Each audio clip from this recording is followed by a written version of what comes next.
Не только изучают Коран, но и делают это лучше остальных. В Аргунской школе хафизов имени Табарик Байсултановой подвели итоги конкурса среди учащихся. Он проходил в 2 номинациях – полный Коран и 21 джуз. Директор школы Адам Шахида вручил победителям и призерам грамоты и передал денежные премии от регионального общественного фонда имени Героя России Ахмата Хаджи Кадырова.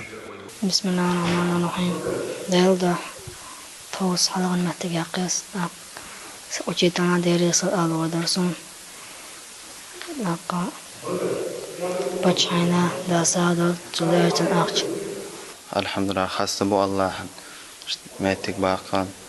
Иисус, алхамдулилlah, соват, пачхада, соват, тасада. Денежными поощрениями от регионального общественного фонда наградили и преподавателей школы, чьи ученики стали победителями конкурса. عربي أول سامدوخ من جد وجد أول شاق أحد جن كرين أولي زين ديرة ديك أحد جار حال خارج خوز مت يخنا ديك أحد جسر خورز مدعي ترى وي بتشوا بيرشنا وحجرنا دا يجتئم صوت دو يصوت ش سر داخل شغال مولا.